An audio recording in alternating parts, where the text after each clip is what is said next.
True Crime Brewery contains disturbing content related to real-life crimes. Medical information is opinion based on facts of a crime and should not be interpreted as medical advice or treatment. Listener discretion is advised.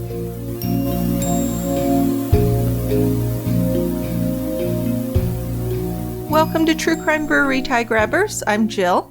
And I'm Dick. So today, as a little Halloween bonus, we're talking about the Dateline episode, The Halloween Party, and that features our guy, Keith Morrison. Well, he's probably more your guy than my guy. I mean, I like Keith too, but I don't have a real crush on him like you do. Oh, I don't know if it's a real crush. I don't know. I like him, but I don't know if it's a crush. Maybe it used to be. But now as Keith gets older, it's more of like a mutual friendship, I think, in my brain. Okay. So this is about 22-year-old Chelsea Bruck, and she disappeared from a Halloween party on October 26th, 2014 in Monroe, Michigan. So as a Michigan girl, I had to look and see where that was, and it looks like it's down like at the base of the thumb, near the bottom of Michigan, right near Toledo. Toledo, Ohio. Yes. Okay. Yep. So not that far from Detroit, or? No, it's south of Detroit. So a lot farther from Detroit than Toledo. Yeah. You know, I didn't really look at the mileage. I was just looking at a general map. Okay. So quite a ways from Detroit, actually, which I would imagine because I grew up in the Detroit suburbs, and Monroe is much more rural. Very rural area, farmland mostly, except for Toledo. That's a pretty big city. Yeah, it is. Yeah. So what happened here is Chelsea and her friend Becky were working as waitresses at the same restaurant, and they were getting excited about Big Mike's annual Halloween bash. So this took place every year at this guy Mike's mother's farm. What'd you think of Mike? When I saw him? When you heard him talk, yeah. On camera and stuff? Yeah. Kind of a jerk. Yeah. He's one of these guys who comes across to me when he's being interviewed. You know, he's a cool guy. Yeah, he did seem to like himself an awful lot. Yes, he did. That didn't appeal to me either. So he was kind of a big part of it because she disappeared at his party, though. Oh, yeah. I mean, this is his big bash, and this is a party. It's huge.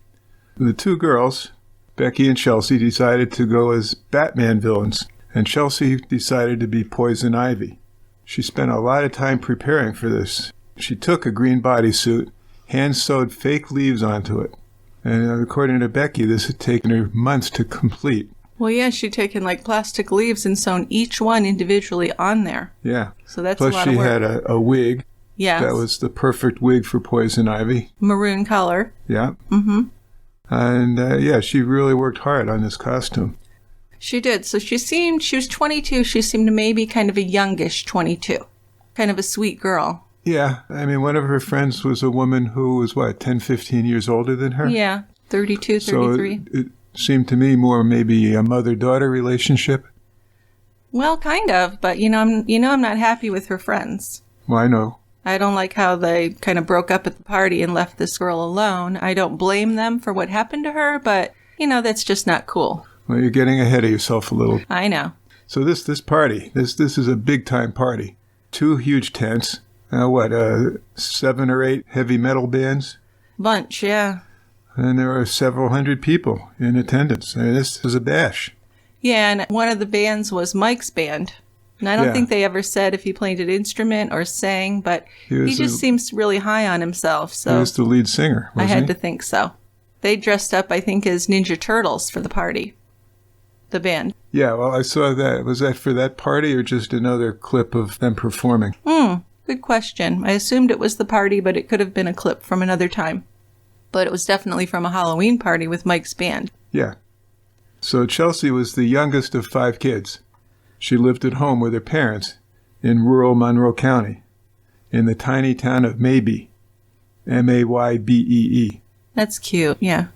Chelsea was a pretty innocent, naive kid, according to her friends. That's totally the image I got of her. Very sweet, naive, didn't drive, not sure why.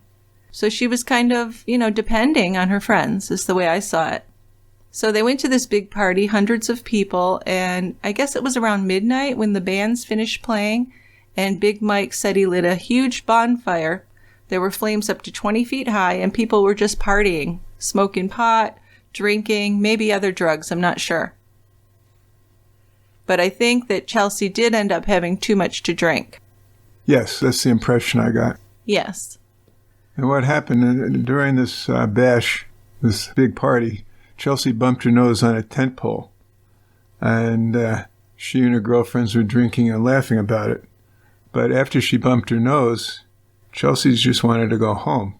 So I don't know if she got hurt more than people thought, or she just wanted to get out of there. I think she wanted to get out of there. I mean, there was no blood, but it really hurts when you hit your nose. Oh, yeah. That's very painful. I've actually broken my nose, so I know. So I guess she was upset. Maybe she was a little bit childlike and more upset than maybe some grown women would have been. But her friends said that they kind of talked her down, and after a few minutes, she felt better and wanted to stay a little longer. So she and her friends did stay longer. And then like an hour later, around 1 a.m., it was time to go home. And Chelsea had asked her friend Penny, that's the one who was in her 30s, for a ride home. But then at 1 a.m., they were separated from one another. And Becky couldn't find Chelsea either. And Becky had Chelsea's cell phone because the poison ivy costume didn't have any pockets in it. So Chelsea's here in this huge crowd, probably had more to drink than she would normally have, and she has no phone and no ride home. Yeah, but Becky and Penny just kind of assumed that somebody at that party would give Chelsea a ride home. Yeah, so I kind of had a problem with that, but this is in the country. A lot of people know each other there.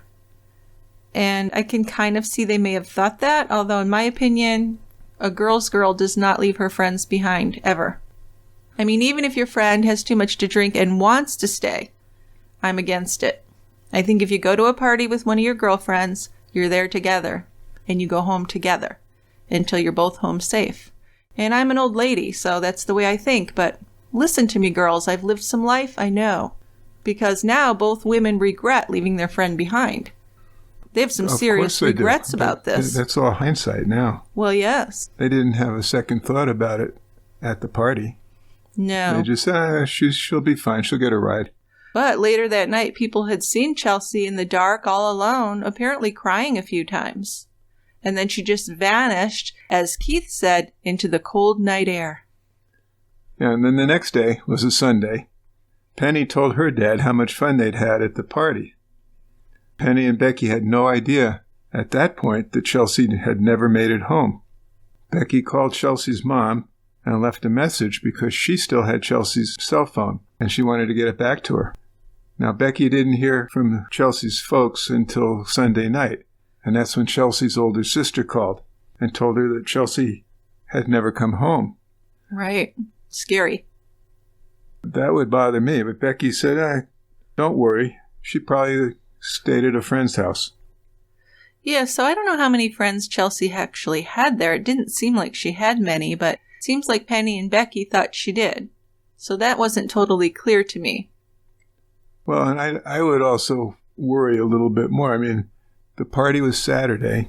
Becky didn't connect with Chelsea's sister until Sunday night. Right. It's been like 24 hours almost. I mean, if she was at a friend's house sleeping, she would have been up and home by now. I would think so. Chelsea lived at home, so she normally was home fairly early. She wasn't someone who was out and about spending the night at other places. Yeah. She just didn't seem like that was her thing. So by Monday, when they still hadn't heard from Chelsea, her family called all of her friends, they called Big Mike, and then finally they called the police. Now apparently her family suspected Big Mike all along, and maybe they were just kind of angry with him because it was his place and he had the party. And they were really worried. So according to Big Mike, he looked all over the property and in the nearby woods, but didn't find Chelsea.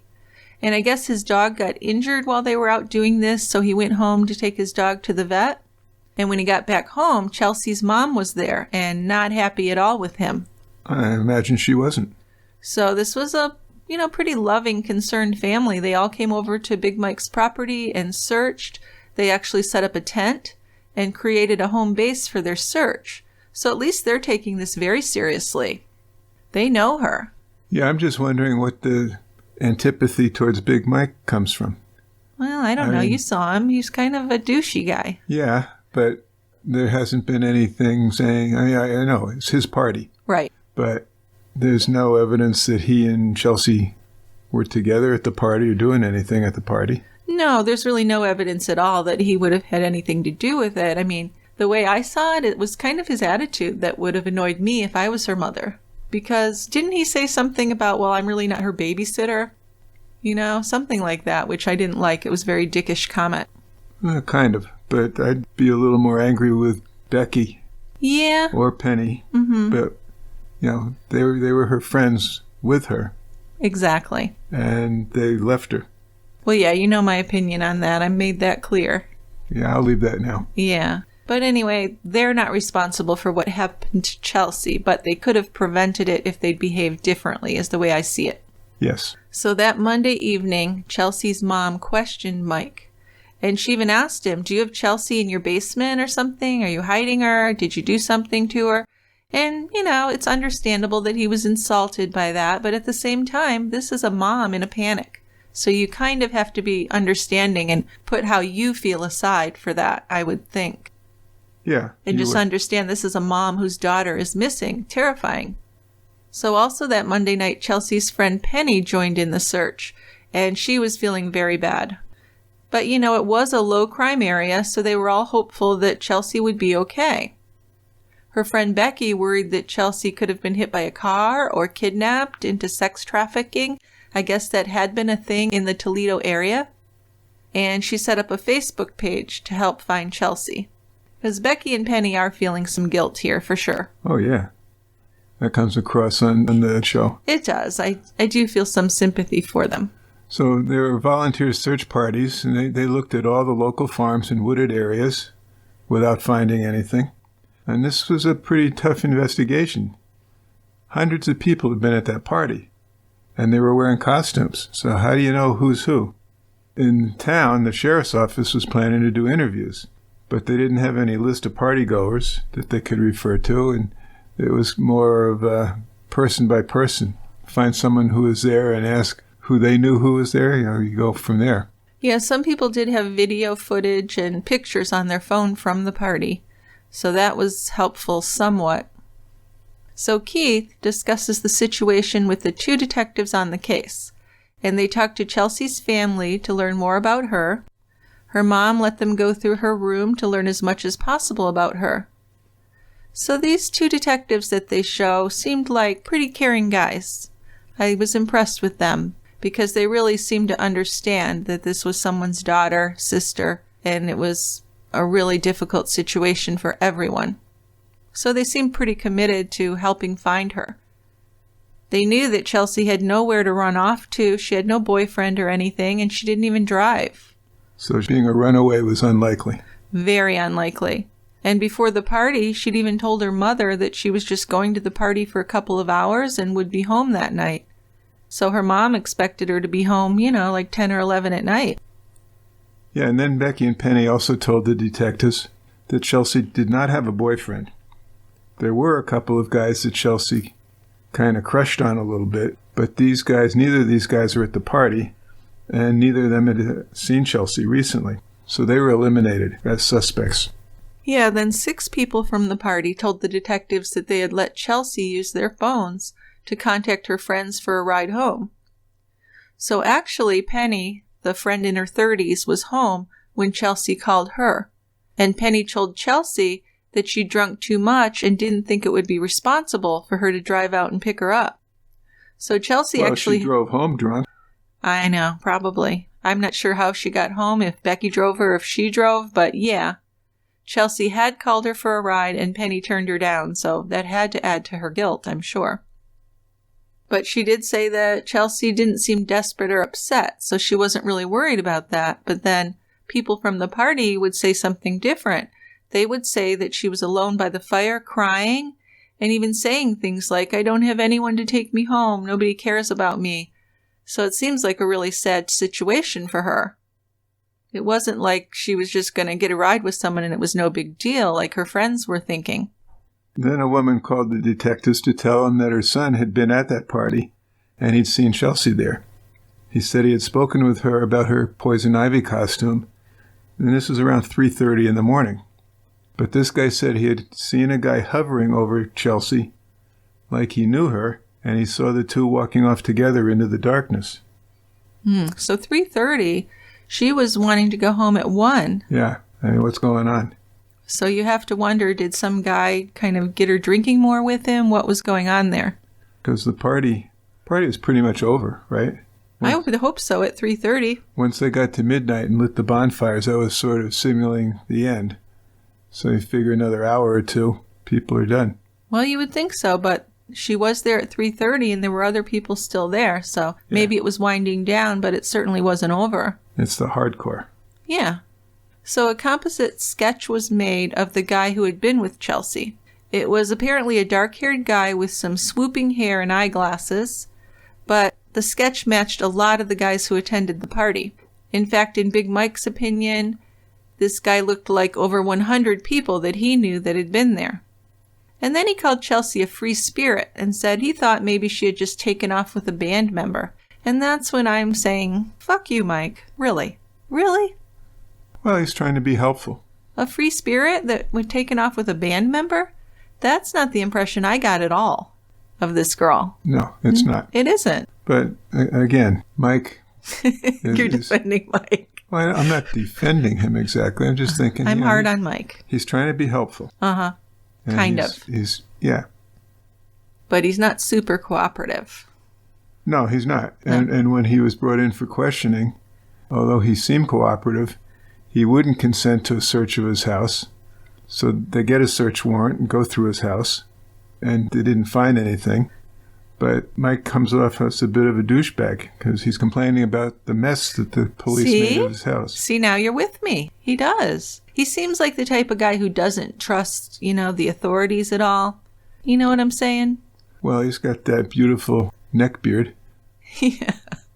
He just seems like he might be the free spirit more than Chelsea was. Sure. And he's not really respecting authority, which is fine. I get that. But to complain about the mess they made of his house, that pisses me off. I mean, really.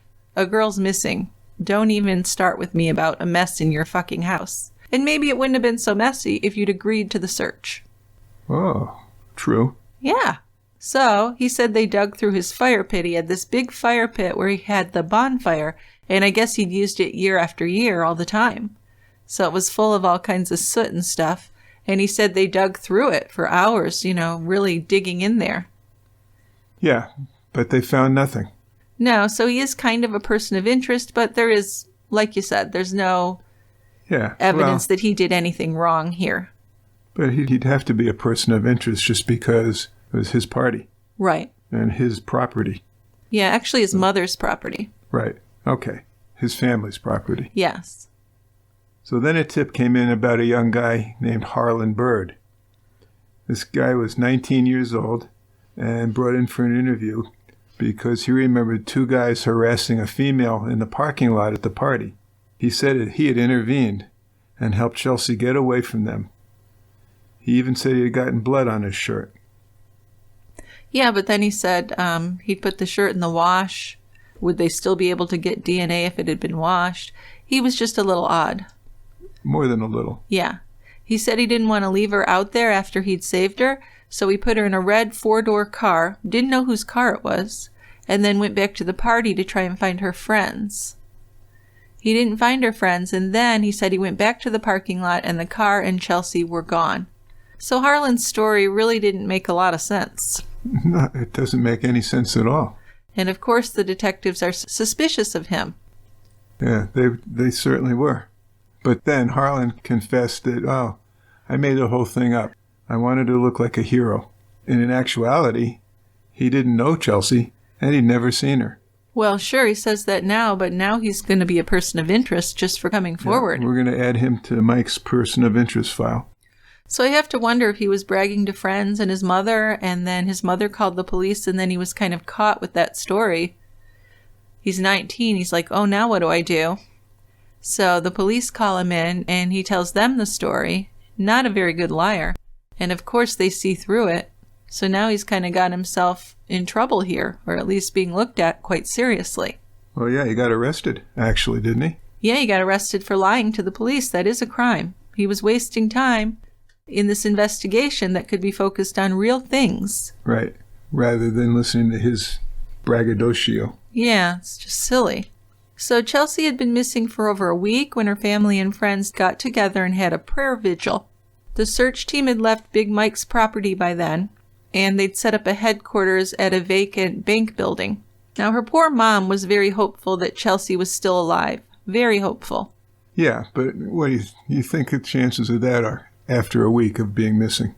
Well, I don't know. I think if you're a desperate mom, you're still going to hold on to that. Sure, you're going to, but Yes. the likelihood of finding her alive is going to be pretty tiny. Yeah, and I think most people did realize that. Now, Penny did feel a lot of guilt, so I do feel bad for her. That's the friend in her 30s. And she searched for Chelsea in nearby Toledo, Ohio. So she would go out at night in the areas where sex workers were and handed out flyers because she was afraid maybe Chelsea had been picked up for sex trafficking.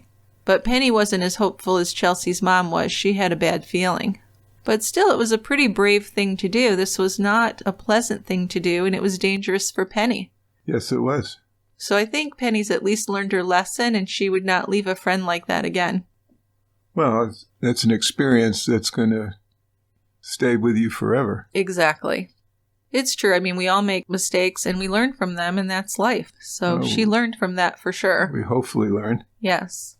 So Christmas 2014 went by, still no signs of Chelsea. Then a week into 2015, a woman came to the sheriff's office and said that her ex-boyfriend had confessed to killing Chelsea. She said that he threatened her with a knife that he said he had used on Chelsea. And according to this woman, the ex-boyfriend had told her that he had left the Halloween party with Chelsea and ended up killing her and dumping her body in a Toledo cemetery. And this woman claimed to live in fear of her ex-boyfriend, and she wanted him locked up.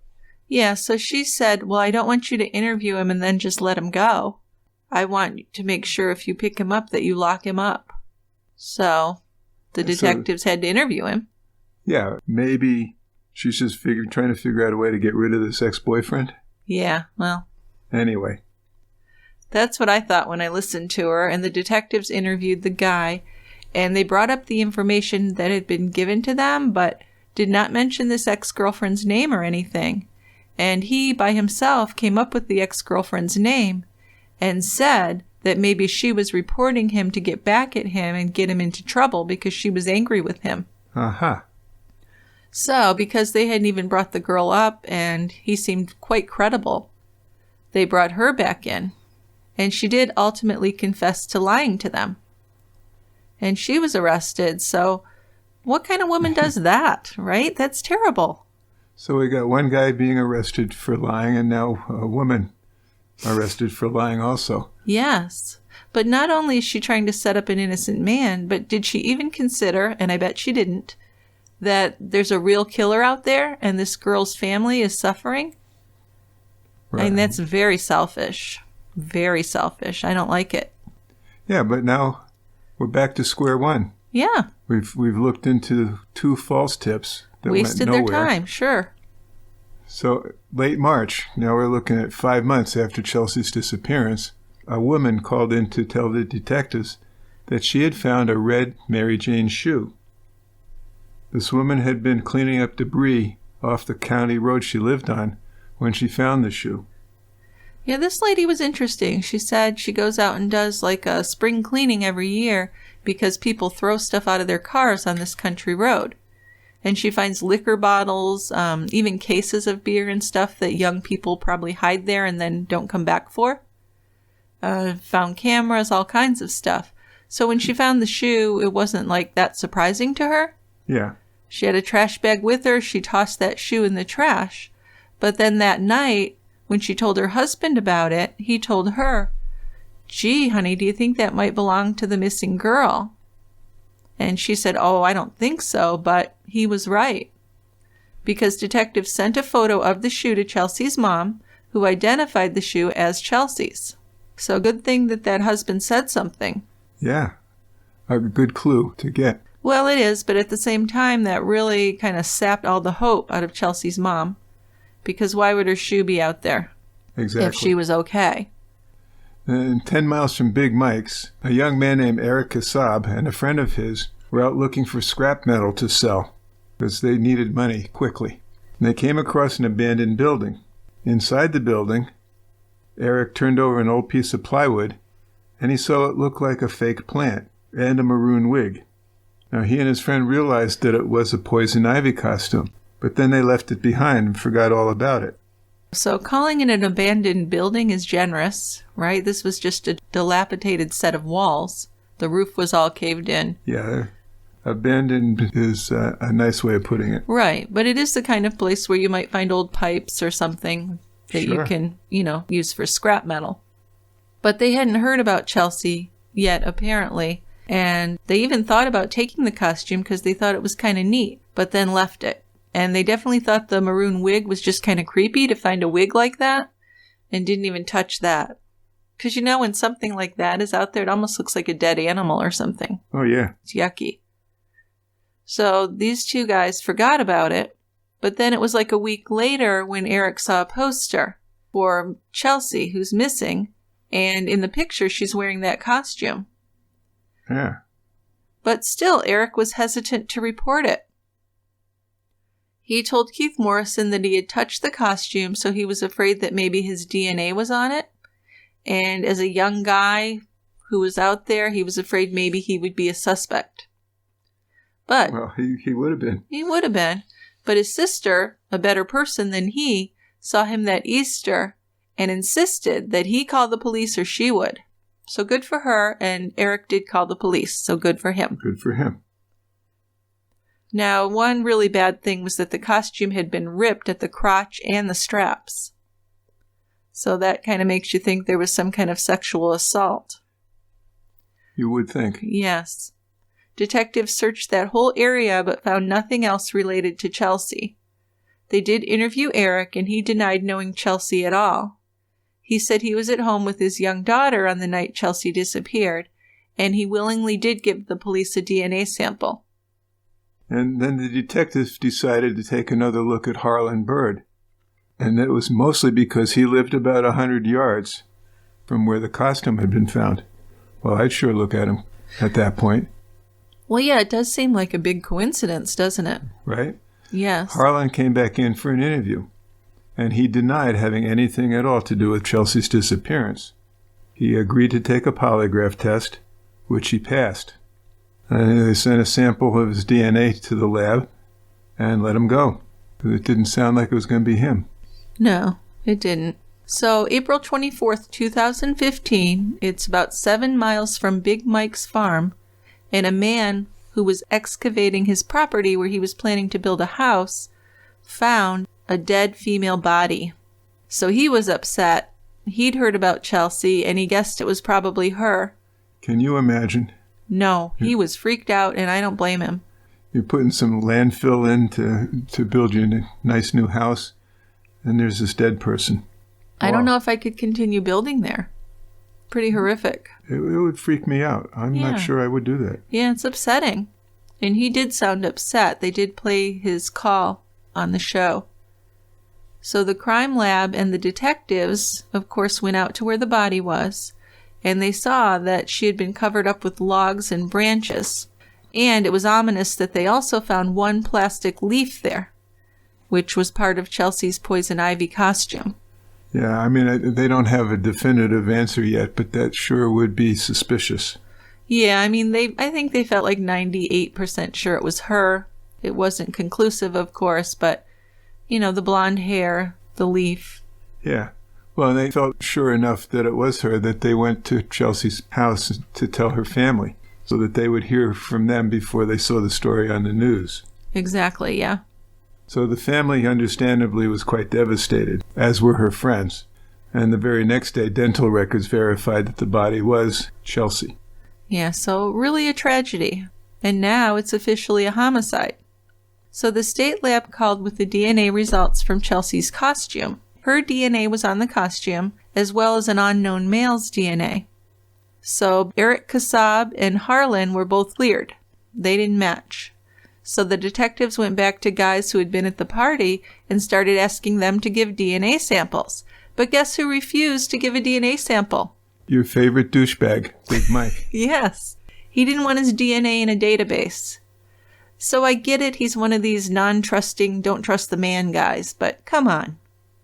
You know, he said something that also annoyed me. He said something like he was just over it and wanted to go forward with his life. Well, that's very selfish because her family can't go on with their life. Chelsea's life is over. Think of someone else once in a while, Mike. Now, the medical examiner determined that Chelsea had died from blunt force trauma to her face. She had fractures of her jaw and orbital bones. So she got whacked pretty hard in the face. These were severe injuries, very disturbing, because someone had really hurt her. If you're breaking orbital bones and her jaw, it's horrific. Yeah, there's a bit of force behind those. Yeah, her poor mom. Now then, the man who had found Chelsea's body called the police again. He had been doing some more work on his property, and he found Chelsea's other shoe, the other Mary Jane. Mm-hmm. So now they had recovered Chelsea and her clothing, ready to solve the case, right? Well, they're hoping.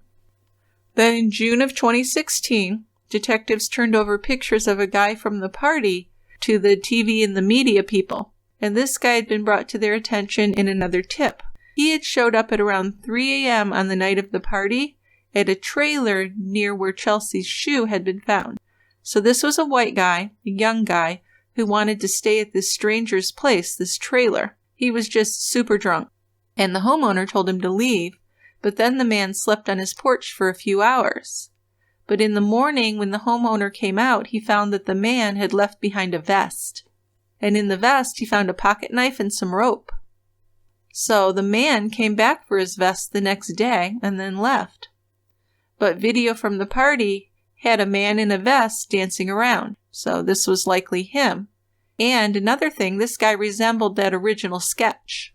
He did. But the guy himself came to the sheriff's office, and he told the detectives that he had been really drunk and didn't remember that night at all. He did give a DNA sample. So when he said he'd been really drunk and didn't remember, I wonder if he thought maybe he could have done it and didn't remember. That'd be scary. Yeah, possible. But I just don't. You'd have to be so drunk. It's hard to imagine. And if you're that drunk, are you really able to be that violent? Good point. Yeah. So anyway, that gives them a DNA sample. And then that same day, the evidence tech came forward with a DNA match to the unknown male DNA that was found on Chelsea's costume. So it wasn't the vest guy. This match was to a guy named Daniel Clay. And he'd never come up in the investigation before until then. Yeah, this is a out of the blue finding type of thing. Yeah. So Daniel Clay, he was a homeless man, but he wasn't a homeless man like on the streets. He was a homeless man who was couch surfing from woman to woman, friend to friend. He'd been arrested in May of 2016 for felony larceny for stealing a backpack that was filled with tattooing equipment. He had 2 kids with 2 different women and moved from place to place. Now, he did have 2 warrants out for his arrest for failure to pay child support for these children. But the thing is that backpack theft was a felony, so his DNA had been taken. Because the law had been changed before then, so that DNA was taken not just from people who were convicted of a felony, but from people who were arrested for a felony. So it's a very good thing that had happened. Yeah, a bit of serendipity here. Well, it certainly was crucial to solving the case. Oh, no kidding. The other thing, what if the person working on his acreage who was building the house, what if they'd never found Chelsea there? She'd be buried under a bunch of dirt. Yeah, she'd never be found if he built. Found. Right. And, that happens to people. Yeah. All the people that have disappeared in the world, I'm sure something like that has happened to many of them. They're crime victims. So this guy, Clay, was located and watched, and the police found him at a mobile home, some friend's mobile home he was staying at, and the officers knocked on the door, told him to come out, but he tried to escape out of a back door. But, they weren't that stupid. They had the place pretty much surrounded. They were able to catch him and arrest him, and what they arrested him for was his failure to pay child support. So he didn't have any idea when they brought him in that he was actually wanted for Chelsea's murder, and they had his DNA. Yeah, he denied knowing Chelsea. Of course. He said he was a nonviolent person who just enjoyed sex and pot. And when asked if there was any reason why his DNA would be on Chelsea Bruck's costume, he said no. But he kept on bragging about being a ladies' man. I'm a lover, not a fighter, that type of thing. Yeah, so he's so much worse. He makes Mike look like a great guy. He's He a does. horrible guy. I mean, he was really bragging about having sex with a lot of women, about having baby mamas. He had another woman pregnant at the time, too, didn't he? He did. Yeah, so he's just gross. Yeah, so the detectives are questioning him, and they finally get around to telling him that his DNA was found on Chelsea's costume, which Clay continued to deny. But then he admitted, well, I did have sex with a woman at the party, and it possibly could have been Chelsea. And with further questioning, eventually Clay admitted to unintentionally causing Chelsea's death. The detective mentioned that Chelsea had brittle bone disease. So this part was pretty funny to me. Yeah, but there's no factual evidence for that.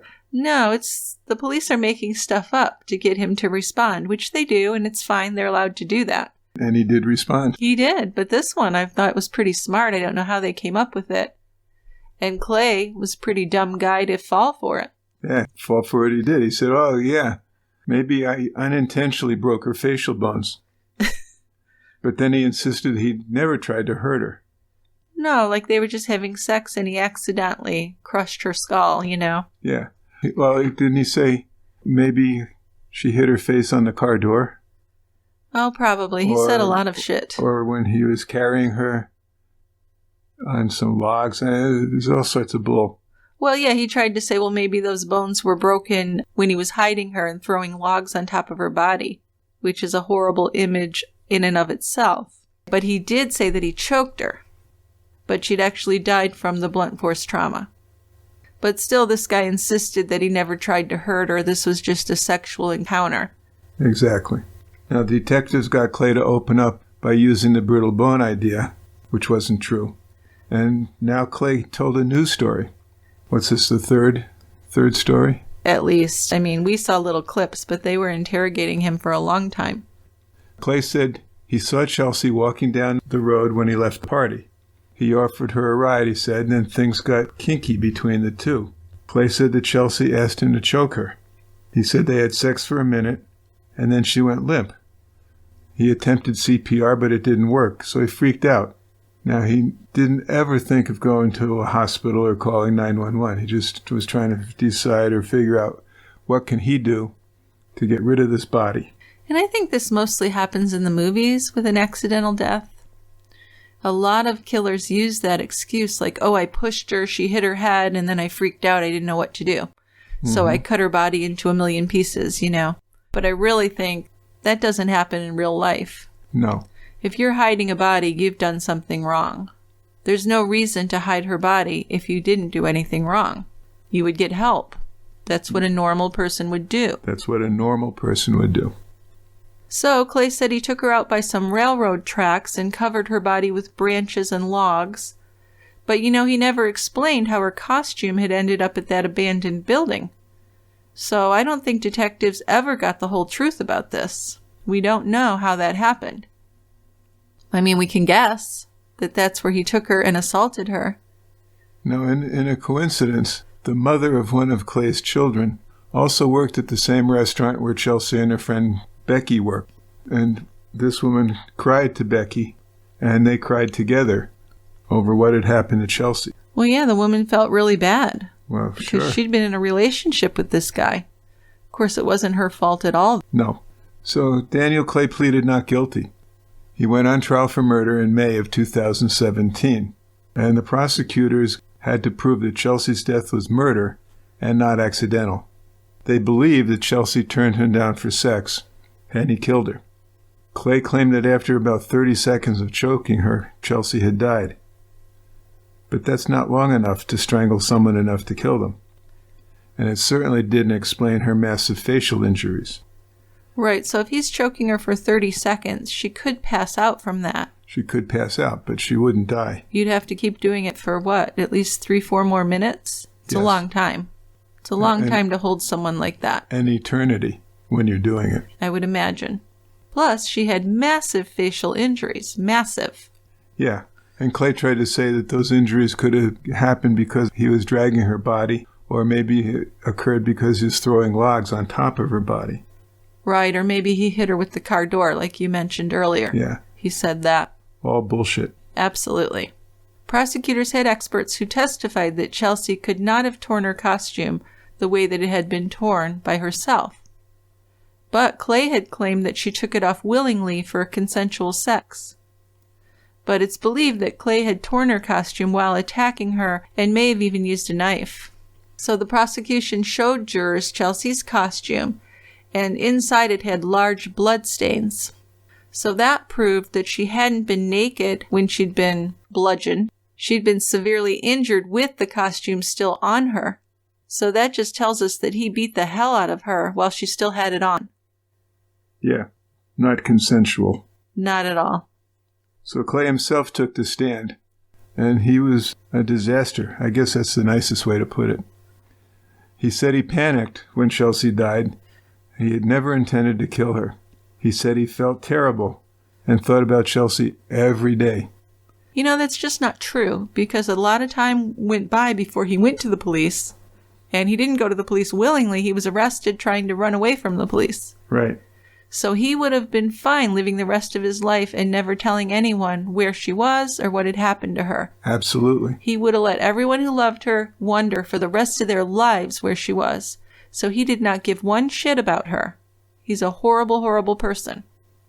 He claimed that he'd been drunk and high that night and thought it was all a dream until he saw her missing picture on Facebook and thought, oh no, now that's some bullshit. So the jury deliberated for one afternoon before returning their verdict, guilty of felony murder and guilty of concealing the death of an individual. So this was felony murder because he had killed her while committing a felony sexual assault. Then 2 months later, he was sentenced to life in prison without the possibility of parole. Now, Chelsea was not Clay's only victim. A short time before his arrest, he sexually assaulted another young woman, and he was tried and convicted of rape in that case. Yeah, so definitely he would have hurt more women if he had not been arrested. I don't think there's any doubt about that. No, because he'd already killed Chelsea, and then he went ahead and raped another woman. So it's not like he had felt bad or changed his ways or any of that. Right. He was going on, and if he'd raped that woman and he needed to kill her to protect himself, he would have. Of course he would have done it.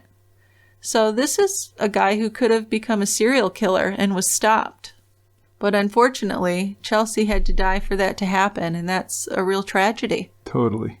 Now, Big Mike still throws his annual Halloween party, but not at his mother's farm anymore. It's in a Detroit venue. Makes more sense. Yes. Becky and Penny don't go to the parties anymore. They both regret not giving Chelsea a ride home. Well, they'll live with that for the rest of their lives. They really will. Especially Penny, who got a call from Chelsea asking for a ride and told her no. I mean, that's even worse. Anytime a friend calls you for a ride in a situation like that, get someone else to drive you out there to get her. Do something. So I don't want to keep harping on them that they really made some mistakes that night. I think so. Yeah. So this was one of Keith's unforgettable episodes. Do you think when they do these unforgettables that the host, whether it's Keith or Josh or Andrea, do you think they pick these out or the producers picking them and having them do it? Because they kind of act like, oh, this one really stuck with me. It's unforgettable.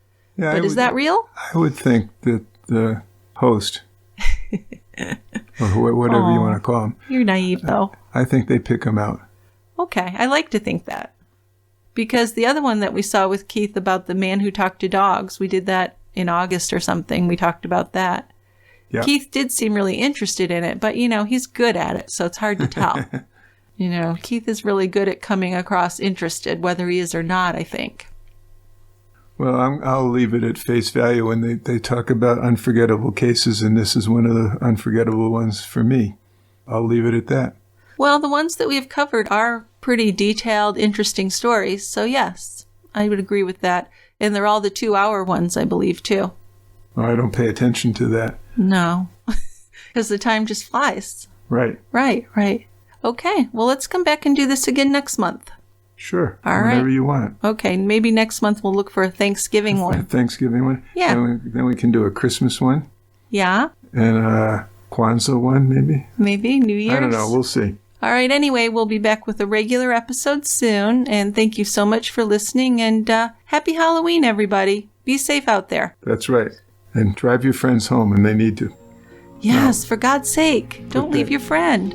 See you next time at the quiet end. We got a few seats left for you. Hurry up. Bye-bye. Bye.